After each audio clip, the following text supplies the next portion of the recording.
하나님의 말씀은 신명기 20장 1절로 시작합니다. 성령이 성경을 쓰게 하셨습니다. 성령이 성경을 다 모아서 정경이 되게 했습니다. 성령이 번역하는 사람을 감동을 주어서 오늘날 한글 성경으로 번역하게 했습니다. 그렇다면 성령의 인도를 따라 성경을 해석해야 되는 겁니다. 이런 놀라운 성령의 주도성에 대해서 신학자는 물론이고 목회자나 평신도들이 다 잃어버리고 자기 이성으로 해석을 합니다. 자기 이성으로 해석한 게 다 틀렸다는 이야기는 아닌데 거기 안에 성령이 원하지 않는 자기 이해관계나 자기 사상, 이념, 신학, 교리가 끼어들어가지고 성경을 왜곡하게 되고 현실 판단을 틀리게 한다 그 이야기입니다. 근데 성령이 성경을 해석한다고 해서 말씀드린 것처럼 성령이 우리를 주도하는데 여러분 아신 것처럼 속 사람의 오기가 나시죠? 영이 내 영을 훈련시키는데 영이 강화돼야 되잖아요. 믿음이 충만해야 되고 마음이 깨끗해야 되고 이성이 선해야 되고 그리고 이성이 새 이성이 돼야 되죠. 그것을 전제하고 나서 성령 인도를 말하는 겁니다. 그런 것들은 훈련이 하나도 안 되고 성령 충만하다. 대부분 이런 사람들은 영지주의 내지는 영적 해석이라고 그래가지고 정말 성경을 위험하게 해석합니다. 제가 말씀드린 것은 성령이 해석에 주도권을 준다는 뜻이지 성령 충만하면 성경이 저절로 해석한다 그런 뜻은 아니에요. 그걸 굉장히 위험한 겁니다. 성령 안에서 여러분의 영, 여러분의 믿음, 여러분의 마음, 여러분의 양심, 여러분의 이성이 훈련을 받아야 된다는 거예요. 그리고 여러분의 언어, 행실이 그리고 성령의 인도를 받아야만 성경을 올바로 해석한다 그런 뜻이란 것을 여러분이 꼭 기억을 하시기를 바랍니다. 그런데 이제 여러분이 성령의 성경 해석하기 위해서 몇 가지 여러분들에게 관점을 말씀드리려고 그래요. 가장 일반적이고 보편적인 누구에게 적용돼 개인적 차원의 성경을 해석할 수가 있죠. 그 다음에 이제 가족이라든지 소그룹이라든지 그런 차원에서 해석할 수가 있고 그 다음에 한 지방이나 사회적 차원 그 다음에 국가적이고 민족적인 차원 인종적이고 대륙적 차원의 성경을 해석할 수가 있어요. 마지막은 세계적이고 우주적 차원에서 어떤 차원에서 성경을 해석하고 그거를 적용하냐가 다 다를 수가 있습니다. 이거를 여러분이 염두에 두셔야 되고요. 성경을 해석하는데 과거적 관점에서 해석하는 사람들이 있죠. 대부분 보수적인 사람들이 그래요. 그리고 대부분 성경을 읽는 사람은 현재 관점에서 성경을 해석하죠. 현재 자기가 부딪히는 문제 해결하려고 자기 고민 해결하려고. 근데 성경을 또 미래적 관점에서 해결하는 사람들이 있죠. 성경을 또 굳이 이제 구분을 하자면 성경을 그 통시적인 관점, 과거와 현재, 미래를 꿰뚫어서 해석하는 그런 관점이 있어요. 시간적으로 제가 이 말씀을 드리는 거죠. 또 하나는 성경을 이제 우리가 말하는데 이해하기 위해서 성경을 읽는 사람이 있어요. 또 한 사람은 이제 성경을 믿으려고 하는 사람이 있고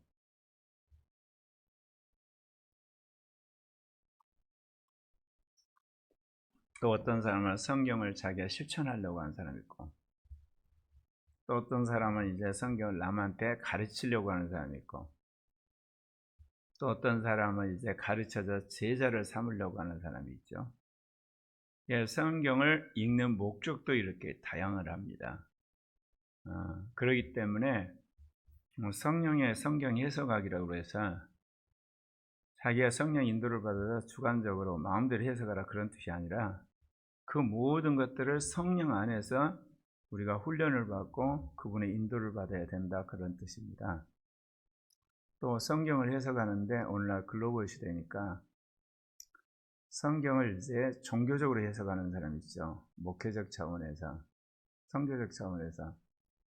성경을 교육 차원에서 해석하는 사람이 있고, 성경을 경제적 차원에서 해석하는 사람도 있고, 어떤 사람은 정치적으로 해석하고, 그리고 어떤 사람은 사상적으로, 어떤 과학적으로, 어떤 의학적으로 다원화된 삶의 자리에서 성경을 접근하면 그런 식으로 다양하게 접근을 할 수가 있죠. 또 성경 해석하는데 한국 사람이 보는 성경 시각이 있어요. 일본 사람이 보는 시각이 있고, 중국 사람이, 그리고 미국 사람이, 영국 사람이, 독일 사람이, 이스라엘 사람들이, 그렇게 성경 해석하기 얼마나 이제 다양한지 아시겠죠? 그렇기 때문에 우리가 성경을 해석할 때 정말 겸손해야 됩니다. 그리고 그거를 특별히 남한테 전할 때 상대방을 고려해서 그것에 대한 방법까지도 우리가 생각을 해봐야 됩니다. 오늘 말씀은 이스라엘 백성이 전쟁을 나감에 있어서 주시는 말씀입니다. 너가 나서 적군과 싸우려 할 때 말과 병거와 백성이 너보다 많음을 볼지라도 두려워하지 말라. 애굽 땅에서 너를 인도하여 내신 내 하나님 여호와께서 너와 함께하느니라. 지금 이스라엘 백성이 모세의 인도를 따라서 요단강 동편을 땅을 차지했지 않습니까? 그 창에 느우엔과 두 지파 반이 땅을 차지했는데 나머지 이제 9지파 반이 요단강 서편의 땅을 이제 차지해야 되는데 그것은 이제 전쟁을 해야 되기 때문에 전쟁의 원칙을 이야기하는 겁니다. 싸우러 갔는데 상대편이 이 말과 병과 백성이 더 많다는 거예요. 그럴 때 하나님이 너와 함께하는 걸 기억해라. 특별히 너희들이 애굽을 탈출할 때 그 어마어마한 바로의 군대들, 그리고 바로의 그 백성들 속에서 내가 너를 구원해냈지 않았냐. 그렇게 이제 주님이 여기서 이제 말씀을 하시는 거였거든요. 너희가 싸울 곳에 가까이 가면 첫 번째 제사장이 백성 앞에 나가서 이야기하라는 거예요. 지금 이스라엘 백성이 외국의 군대와 싸우는데 그 전쟁에 제사장이 함께 가는 겁니다. 아주 독특한 전쟁이죠. 하나님이 함께하는 전쟁이기 때문에 그러죠. 그래서 이제 제사장이 백성들한테 나가서 뭐라고 이야기하냐면 이스라엘 들으라. 너희가 오늘 너희의 대적과 싸우려 나왔으니 마음에 겁내지 말고 두려워하지 말고 떨지 말고 놀라지 말아라.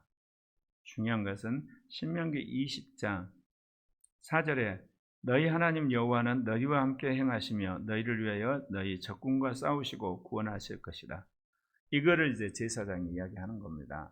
그러면 이 말씀의 전제는 뭐예요? 싸우러 가는 이스라엘 안에 죄가 있으면 안 됩니다. 우상 숭배라든지 악한 죄들이라든지 음란함이라든지 거기 안에 어떤 탈취하는 일들, 이런 죄가 있게 되면 하나님이 동행하시지 않는 거예요. 우리가 흔히 이런 말씀을 이제 받을 때 참 좋아하죠. 하나님 우리와 동행하신다.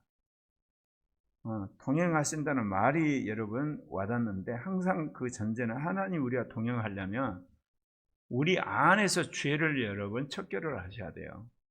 해결을 해야 되고 그걸 끊어야지 하나님 함께 하시는 거예요. 제가 늘 그런 이야기 했죠. 죄악이 있는 공동체 하나님 인지하면 그 공동체가 먼저 하나님 심판을 받아 죽는다고. 하나님은 아군도 심판을 하세요. 적군만 심판하는 게 아니에요. 그래서 성경의 대표적인 하나님이 직결처분하는 사람들이 전부 뭐예요? 성령 충만했는데 자기 몰래 물건을 탈취하고 거짓말하고 우상숭배하고 대적하고 하나님이 아예 모델로 그런 사람들을 그 자리에서 죽임을 당하게 하잖아요. 아금부터 하나님이 성결케 하세요. 그리고 그 사람들과 더불어 전쟁에 나가시는 거예요. 우리 교회가 임마누엘 이긴 자 첫째 부활의 복음을 전하는데 왜 주님 그토록 이 5가지 범죄와 5가지 오상 그리고 오죽음과 오신생을 강조하는 이유가 뭔지 이해가시죠? 성령 충만한 공동체는 죄가 없어야 돼요. 그리고 죄를 졌더라도 예수의 피로 회개를 해야 되고, 그리고 그 어떤 우상 숭배나 하나님을 대적하는 일을 하면 안 되거든요. 근데 우리는 그걸 쏙 빼놓고 여기서 주님이 하신 약속만을 좋아해요. 그거 안 된다는 거예요. 그러면서 이제 그 군 책임자에게 한 이야기가 있습니다.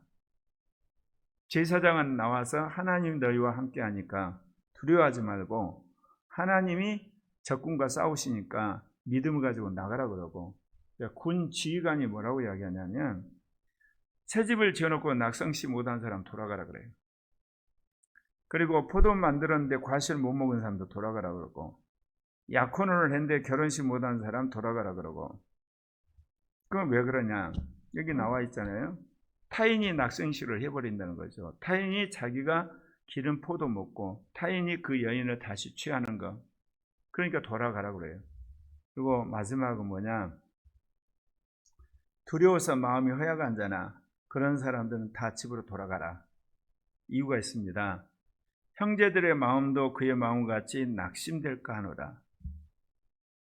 전쟁에 있어서요, 이 두려워하거나 염려나 걱정하는 사람을 데리고 가면 안 되는 거예요. 그 사람의 두려움과 염려와 걱정을 공동체 가운데 터뜨려가지고 전체가 두려움과 염려와 걱정에 쌓이게 해요. 이게 악한 영이 하는 것인데, 그래서 마지막 이 사람을 이제 내보내잖아요. 그러니까 여기서 진영에서 돌아가라고 하는 사람 네 부류가 어떤 특징이 있냐? 한마디로 전쟁에 전념하지 못하고 자꾸 걱정이 있는 거예요. 집을 지었는데 집 제대로 예를 들면 완성됐을까? 포도 그거 제대로 이제 마지막 예를 들면 추수를 했을까? 아니 내 애인은 지금 잘 있을까? 나 전쟁에 가서 나 죽으면 어때? 한마디로 하나님을 믿고 단결해서 싸우러 나가야 되는데 싸우기 전에 영적인 전선에 균열이 생기는 거예요. 그런 사람들은 아예 데리고 가지 말라 그렇게 이야기하는 겁니다. 백성에게 이르기를 다 마친 이후에 군대 지휘관들이 그들을 이제 결속을 시켜서 전쟁으로 가라고 이야기합니다. 그 다음에 멀리 있는 민족들에 대한 전쟁의 규칙이에요. 그들에게는 먼저 화친을 청해서 그들이 인정을 하게 되면 그들에게 조공을 바치라고 하고 그들을 노예로 삼으란 거죠. 그런데 화평을 거부한다, 대적을 해가지고 한마디로 그 성읍을 완전히 장악한 다음에는 남자들은 다 죽여라. 여자들과 유아들과 가축과 성읍은 너의 소유로 삼아서 너희가 가져가라. 그렇게 이야기를 합니다. 멀리 있는 성읍을 말해요. 그런데 전쟁에 있어서 이제 주님이 가까이 있는 요단강 서편에 있는 족속, 말하자면 여기 헷 족속, 아모리 족속, 가나안 족속, 브리스 족속, 히위 족속, 여부리 족속, 이들은 씨를 말리라고 그럽니다. 하나도 살려주지 말아라. 그러면 여기서는 대상이 누구예요? 남자, 여자, 유아들 다 죽이라고 그럽니다. 이런 이야기만 딱 듣으면 오늘날 인권의식에 충만한 현대인이 봤을 때 하나님 참 너무하시네. 남자도 다 죽인 것도 부족해서 여자까지 죽이고 어린아이까지 죽이고, 이거 하나님 너무 잔인하지 않나? 그런 생각이 들 법도 해요. 그럴 때 여러분 항상 성경에서 하나님이 왜 그렇게 명령한 걸 질문을 한번 해보셔야 돼요. 우리가 지금 현대인의 눈으로 이 성경을 이렇게 보니까 그런 질문을 하는 거잖아요.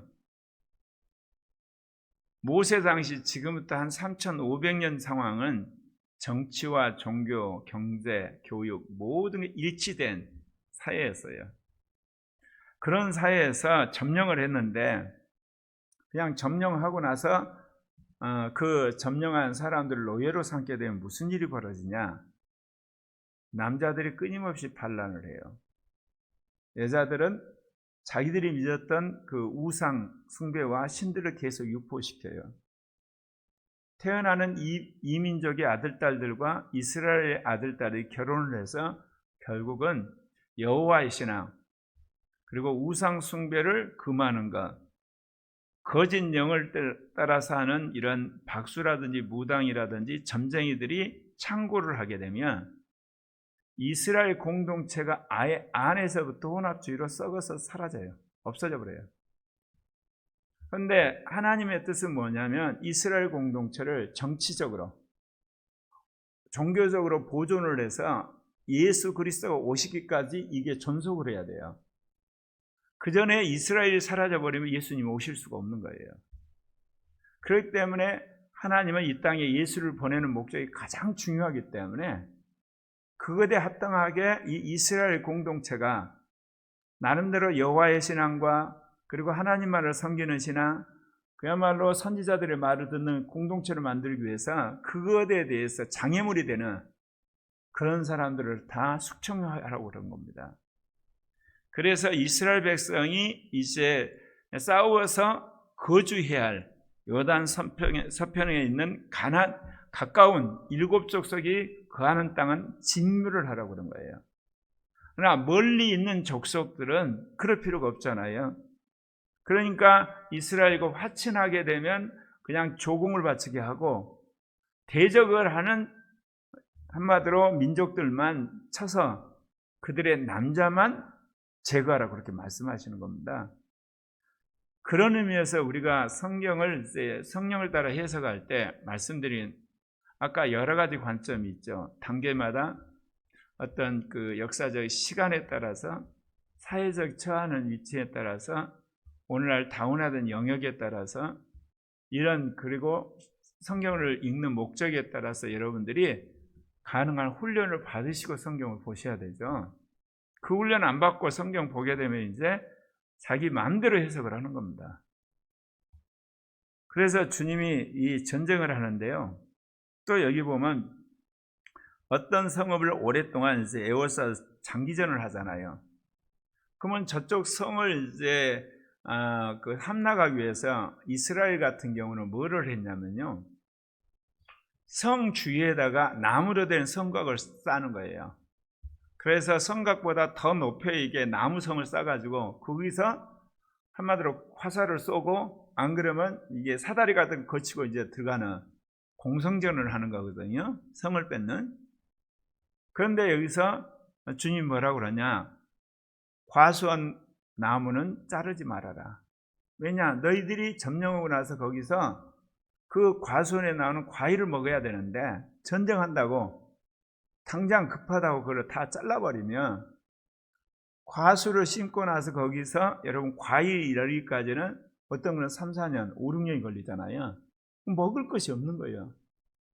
성을 점령했는데 그러나 일반 나무는 잘라가지고 성을 점령하는데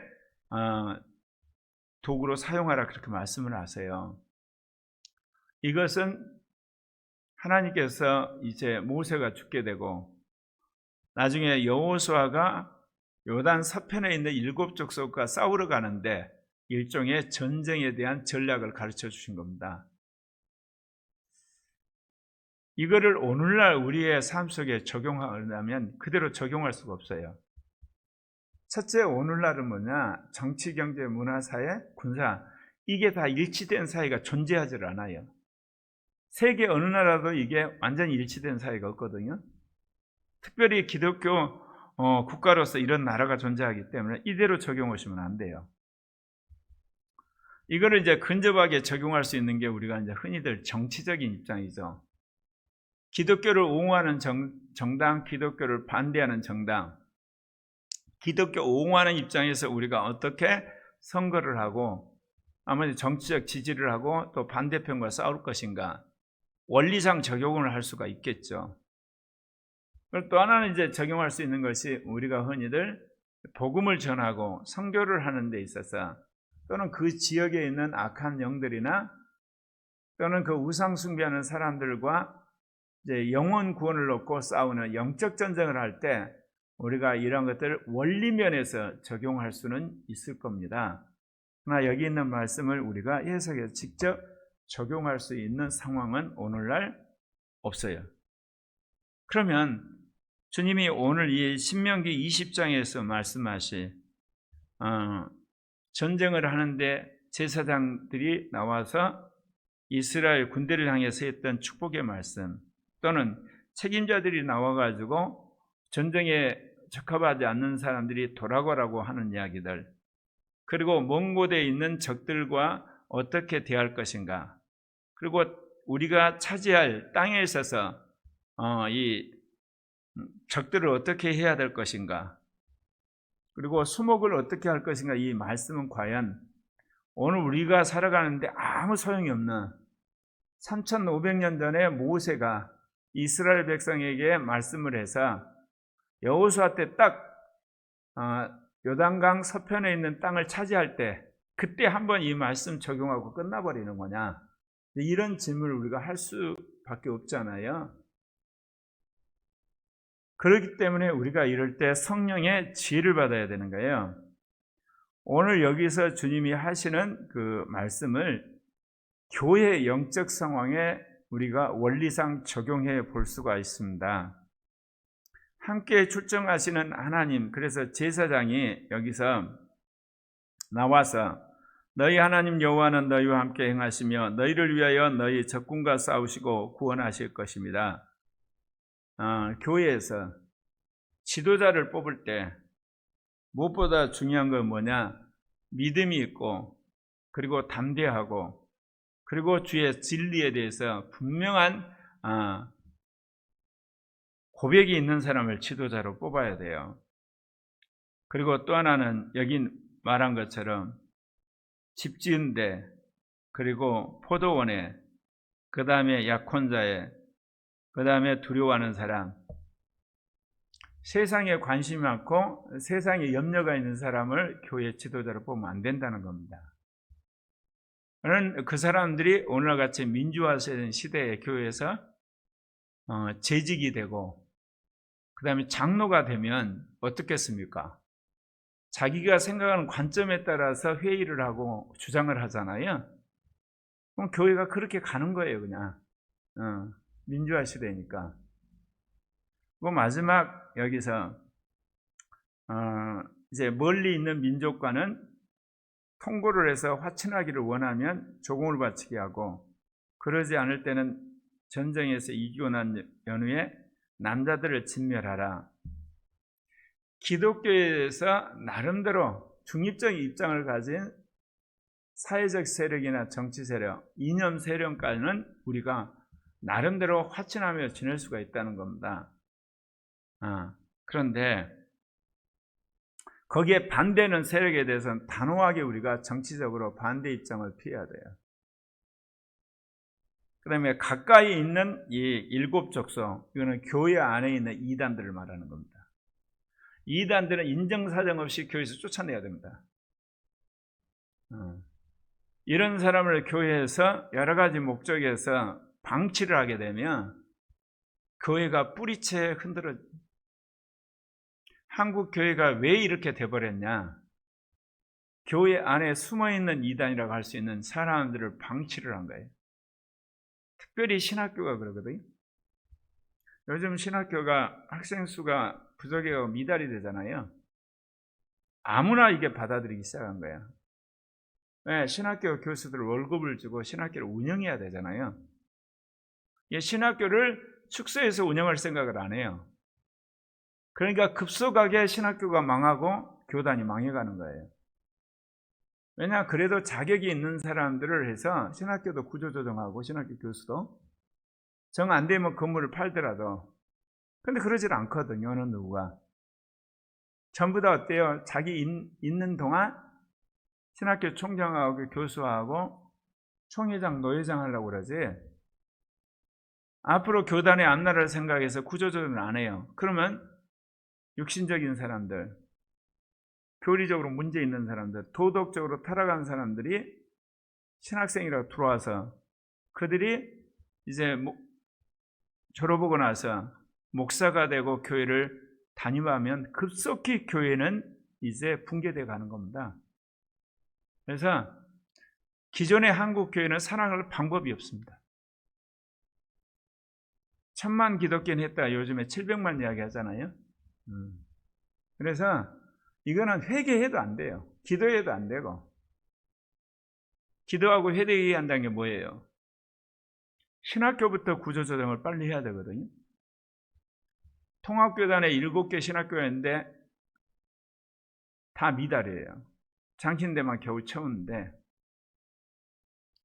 장신대도 이제 올해쯤 가면 또 미달이 될 텐데 그럼 빨리 이걸 한 3개 정도로 이렇게 구조조정을 해야 되거든요. 안 해요. 그럼 망하는 겁니다, 이거. 신학교가 망하면 그 다음은 교단도 망하는 거죠. 그러니까 이거는 뭐냐면 방법이 없어요. 죽어가는 거예요. 우리 교단만 그러겠어요? 합동교단도 그러고 감리교도 그러고 기독교 장로교도 그러고 하나님의 성회도 그러고 성결교도 그러고 침례교도 그러고 1985년에 복음이 전파되니까 줄잡아서 한세 140년 되잖아요. 140년 만에 한국 개신교가 한동안은 전 세계 모델이 되는 비서구 기독교라고 그랬는데 이렇게 정말 뿌리채 흔들리면서 죽어가고 있어요. 그게 왜 그러냐? 아까 말한 거 교회 안에 진멸해야 되고 쫓아내야 할 사람들, 이런 사람들과 교회 경각심이었어요. 그런 사람이 교회에서 장로 집사 되고 목사 되고 이제는 교단의 지도자가 되게 되면 급속하게 교회는 와해되고 사라져가는 겁니다. 그래서 하나님이 코리아 교회를 세우시는데 42년 전에 저를 부르신 거예요. 교회 개혁도 마찬가지고 신학도 그렇고 지도자도 그렇고 그런 어떤 선교나 어떤 그 새로운 모델이 나오는 게 물건 찍어내듯이 하루아침에 되는 게 아니에요. 그래서 42년의 그 오랜 세월을 저를 훈련시키고 우리 교회를 28년째 지금 연단하시는 거예요.